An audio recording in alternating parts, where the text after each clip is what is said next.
জামুগুৰি হাটৰ জামুগুৰি কবি মঞ্চৰ সৌজন্যত শুকুৰবাৰে জামুগুৰি হাটৰ অন্যতম কলা সংস্কৃতিৰ অনুষ্ঠান অভিযাত্ৰী কলা কেন্দ্ৰত অনুষ্ঠিত হয় নন্দেশ্বৰ শইকীয়া স্মাৰক গ্ৰন্থ উন্মোচনী সভা। গাম্ভীৰ্যপূৰ্ণ অনুষ্ঠানটোৰ আৰম্ভণিতে প্ৰয়াত নন্দেশ্বৰ শইকীয়াৰ প্ৰতিচ্ছবিৰ সন্মুখত বন্তি প্ৰজ্বলন আৰু শ্ৰদ্ধাৰ্ঘ্য নিবেদন কৰে পুত্ৰ ডক্টৰ হৰেণ শইকীয়া আৰু পৰিয়ালবৰ্গই।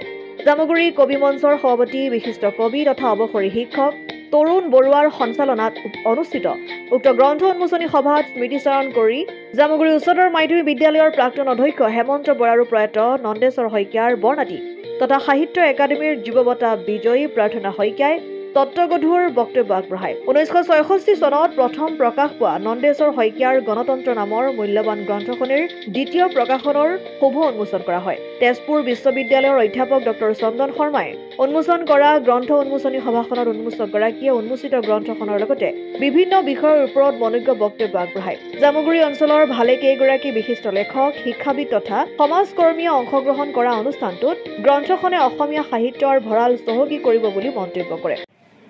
আজি এই তাৰিখটোত আমাৰ প্ৰয়াত পিতৃৰ এখন উপন্যাস গণতন্ত্ৰ, এই গণতন্ত্ৰখন আচলতে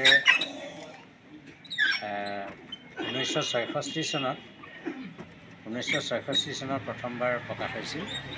তাৰ পুনৰমুদ্ৰণ হৈছে আৰু পুনৰমুদ্ৰণ হোৱা গ্ৰন্থখন আজি তেজপুৰ বিশ্ববিদ্যালয়ৰ অধ্যাপক ডক্টৰ চন্দন শৰ্মাই উন্মোচন কৰিলে। এই আমাৰ পিতৃৰ মৃত্যুদিনটো আচলতে 29 অক্টোবৰ। আমি 29 অক্টোবৰটো ইতিমধ্যে বহুতবাৰ এই জামুগুৰি হাটত উদযাপন কৰি আহিছোঁ যোৱা 2010 চনৰ পৰা।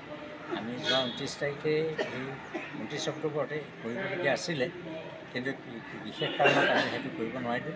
কিন্তু আজি আমি এই গ্ৰন্থ উন্মোচনী সভা হিচাপে মোৰ পিতৃৰ স্মৃতিচাৰণ সভাখন আয়োজন কৰা হৈছে আৰু এই গোটেই কামখিনি কৰিছে জামুগুৰি কবি মঞ্চ।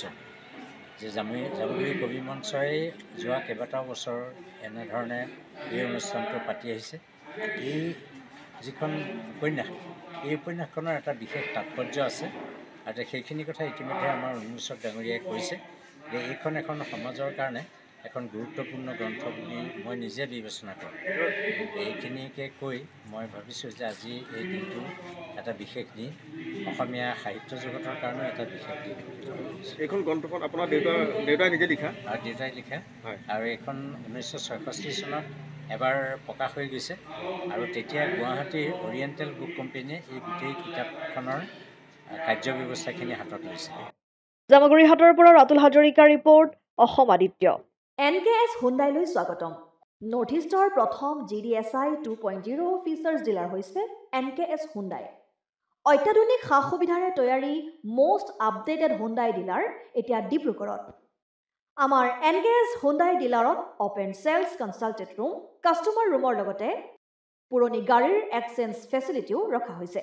ইয়াত চেলছৰ লগতে ছাৰ্ভিচ ছেক্টৰৰ সুন্দৰ সুবিধা আছে। প্ৰয়োজনীয় সকলো এডভান্স টুলছ, হুইল বেলেন্সিং, এলাইনমেণ্টৰ অত্যাধুনিক machine, post hydraulic lift, fully train men পাৱাৰৰ লগতে nitrogen gas filling facility, fully automatic car ৱাছৰ ফেচিলিটিও আছে।